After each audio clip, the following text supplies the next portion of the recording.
नमस्कार दोस्तों, मेरा नाम है रवि और आप सभी का स्वागत है आपके अपने YouTube channel study with Ravi पर। फ्रेंड्स, आज की इस क्लास में हम उत्तराखंड करंट अफेयर्स पढ़ेंगे, जिसमें हम नवंबर 2022 से नवंबर 2023 का संपूर्ण करंट अफेयर्स पढ़ेंगे।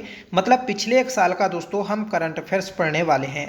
ये हमारा पार्ट 1 रहेगा, जिसमें सभी प्रश्न इंपॉर्टेंट और सिलेक्टेड हैं आपके परीक्षा के दृष्टिकोण से। जो हमारा दोस्तों 17 दिसंबर को RO का एग्जाम होना है और दोस्तों 31 दिसंबर को स्नातक स्तरीय परीक्षा होनी है।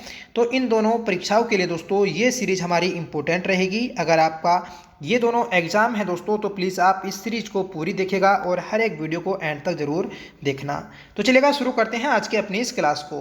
पहला प्रश्न है कि उत्तराखंड में कहाँ 2 दिवसीय कंट्री लेड इनिशिएटिव का शुभारंभ किया गया। तो ये शुभारंभ क्या है दोस्तों? देहरादून में। सही आंसर रहेगा ऑप्शन बी। आपको याद रखना है कि भारत की मेजबानी में संयुक्त राष्ट्र फोरम ऑन फॉरेस्ट का 3 दिवसीय सम्मेलन 26 अक्टूबर 2023 को दोस्तों FRI में शुरू किया गया था। इस सम्मेलन में दोस्तों 40 देशों और 20 अंतर्राष्ट्रीय संगठनों ने भाग लिया था। ठीक है, तो याद रखेगा, इंपॉर्टेंट है। अगला प्रश्न है कि उत्तराखंड के किस विकासखंड को नीति आयोग द्वारा आकांक्षी विकासखंड घोषित किया गया? महत्वपूर्ण प्रश्न है दोस्तों। तो ये क्या है? कपकोट विकासखंड को। तो सही आंसर है ऑप्शन ए, कपकोट विकासखंड। यह बागेश्वर में स्थित है, जिसे नीति आयोग के द्वारा आकांक्षी विकासखंड घोषित किया गया। फ्रेंड्स, 30 सितंबर 2023 को प्रधानमंत्री नरेंद्र मोदी ने भारत मंडपम यह दोस्तों नई दिल्ली में स्थित है, यहाँ से देश के आकांक्षी ब्लॉकों के लिए संकल्प सप्ताह का वर्चुअल शुभारंभ किया था। ठीक है, और इसी शुभारंभ में दोस्तों नीति आयोग ने कपकोट को आकांक्षी विकासखंड घोषित किया था। नेक्स्ट क्वेश्चन है, उत्तराखंड राज्य में गणभोज दिवस कब मनाया गया? तो उत्तराखंड राज्य में दोस्तों गणभोज दिवस यह 7 अक्टूबर को मनाया गया है। सही आंसर रहेगा ऑप्शन ए। उत्तराखंड की परंपरागत फसलों एवं भोजन के उत्सव गणभोज दिवस को दोस्तों 7 अक्टूबर को मनाया गया है। ठीक है, इसमें क्या होगा दोस्तों? नई पीढ़ी परंपरागत मोटे अनाजों से बनने वाले भोजन को जानने और इसे अपनी थाली का हिस्सा बनाने के लिए हिमालय पर्वत जड़ी बूटी एग्रो संस्थान ने इसका आयोजन किया है।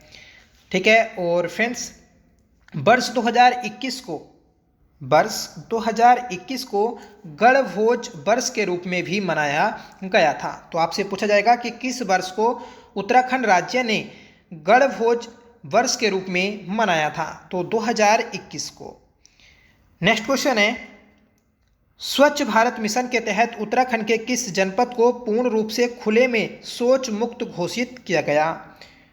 तो ये क्या है दोस्तों? आपका हरिद्वार को। ठीक है, तो शौच मुक्त जो घोषित किया है फ्रेंड्स, तो वह हरिद्वार को किया है हाल ही में। किस मिशन के तहत? स्वच्छ भारत मिशन के तहत। ठीक है, तो फ्रेंड्स, खुले में शौच से मुक्त होने के चलते पूर्ण रूप से ODF+ श्रेणी में आ गया है हरिद्वार। ठीक है, और इस आधार पर हरिद्वार को ODF+ श्रेणी में प्रदेश में पहला पुरस्कार दिया गया। ODF+ क्या होता है दोस्तों? तो ऐसे गांव जहां सभी घरों के साथ साथ प्राथमिक विद्यालय, पंचायत घर और आंगनवाड़ी केंद्रों में शौचालय की सुविधा हो, खुले में शौच पर पूर्ण पाबंदी हो और ग्राम पंचायत में कम से कम एक सामुदायिक शौचालय हो। ठीक है, तो ये होता है दोस्तों हमारा ODF+ गांव। नेक्स्ट क्वेश्चन है, उत्तराखंड के किन नृत्य को वर्ल्ड बुक ऑफ रिकॉर्ड में शामिल किया गया? तो वर्ल्ड बुक ऑफ रिकॉर्ड में दोस्तों आपका छोलिया और छोड़ा नृत्य, इन दोनों नृत्यों को शामिल किया गया है। तो इस क्वेश्चन का सही आंसर रहेगा ऑप्शन डी। ठीक है, बी और सी दोनों।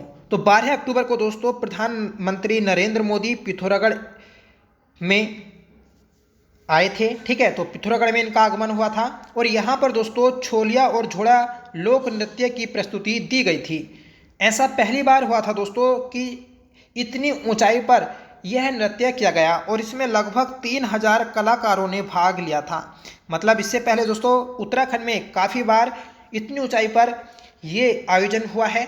ठीक है, पर इतने कलाकारों ने दोस्तों भाग नहीं लिया था, इसलिए यह रिकॉर्ड में दर्ज किया गया है। ठीक है, अगला प्रश्न है, राज्य में कहाँ देश के पहले कार्टोग्राफी संग्रहालय का उद्घाटन किया गया? तो देश का पहला कार्टोग्राफी संग्रहालय यह दोस्तों आपका मसूरी में खोला गया है। तो सही आंसर रहेगा ऑप्शन सी। ठीक है, तो मसूरी में देश का पहला कार्टोग्राफी संग्रहालय का उद्घाटन किया गया, आपको याद रखना है। और किसने किया? तो वर्तमान में पर्यटन और संस्कृति मंत्री हैं दोस्तों सतपाल महाराज। इन्हीं के द्वारा दोस्तों विश्व पर्यटन दिवस के अवसर पर इसका उद्घाटन किया। विश्व पर्यटन दिवस जो मनाया जाता है तो वह दोस्तों 27 सितंबर को मनाया जाता है। इसमें क्या होगा दोस्तों कि हाँ, एक बात और याद रखनी है आपको कि इस संग्रहालय का जो नाम रखा है तो वह जॉर्ज एवरेस्ट कार्टोग्राफी संग्रहालय नाम रखा है। इसमें दोस्तों महान मैथमेटिशियन राधानाथ सिकंदर और पंडित नैनसिंह रावत को समर्पित किया है। ठीक है, तो ये भी बात आपको याद रखनी है। अगला प्रश्न है कि सोमेश्वर देवता को अर्पित सैलकू महोत्सव राज्य में कहाँ मनाया गया? तो हाल ही में दोस्तों सोमेश्वर देवता को अर्पित सैलकू महोत्सव ये मनाया गया है उत्तरकाशी में। सही आंसर रहेगा ऑप्शन ए। ठीक है, तो सैलकू उत्सव कहाँ मनाया जाता है? उत्तरकाशी में। यह किस देवता को समर्पित होता है? सोमेश्वर देवता को। सोमेश्वर देवता को दोस्तों यहाँ के रक्षक देवता के रूप में पूजा जाता है, याद रखिएगा। सैलकू का मतलब होता है तो दोस्तों सोएगा कौन। ठीक है, इसका शाब्दिक अर्थ जो होता है फ्रेंड्स तो सोएगा कौन, यह होता है सैलकू का अर्थ। ठीक है, ये भी आपको याद रखना है। इसमें ही दोस्तों स्त्रियों के द्वारा रासो नृत्य भी किया गया था, ये भी आपको याद रखना है कि रासो नृत्य किस उत्सव में किया जाता है? तो सैलकू उत्सव में किया जाता है। ठीक है, अगला प्रश्न है कि इंटरनेट बैंकिंग शुरू करने वाला राज्य की पहली नगरीय सहकारी बैंक कौन सी है? तो इंटरनेट बैंकिंग शुरू करने वाली राज्य की पहली नगरीय सहकारी बैंक बनी है पूर्वांचल बैंक। सही आंसर रहेगा ऑप्शन ए। ठीक है, नवा प्रश्न है फ्रेंड्स कि भारत का पहला पॉलीथीन कचरा बैंक कहाँ स्थापित किया गया? वेरी इंपॉर्टेंट क्वेश्चन है दोस्तों। तो भारत का पहला पॉलीथीन कचरा बैंक यह स्थापित किया गया है देहरादून में। इसके अंतर्गत दोस्तों 3 कचरा बैंक बनी हैं, 2 गढ़ी कैंट में और एक दोस्तों प्रेम नगर में। ठीक है, आपको डेट भी याद रखनी है कब बनी थी। तो यह दोस्तों 25 सितंबर 2023 में बनी थी। ठीक है, 25 सितंबर 2023 को यह कचरा बैंक बनी थी। ठीक है, और इन तीनों बैंकों का जो उद्घाटन किया था तो वह दोस्तों प्रेमचंद्र अग्रवाल ने किया था, जो कि सहकारी विकास मंत्री हैं। ठीक है, ये भी आपको याद रखना है कि प्रेमचंद्र अग्रवाल जी के द्वारा दोस्तों इन बैंकों का शुभारंभ किया गया था, जो कि सहकारी विकास मंत्री हैं। नेक्स्ट क्वेश्चन है कि देश का पहला घरेलू मशरूम उत्पादन केंद्र किस राज्य में खोला गया? तो देश का पहला घरेलू मशरूम उत्पादन केंद्र यह उत्तराखंड राज्य में खोला गया है। सही आंसर रहेगा ऑप्शन डी। ठीक है, तो भरत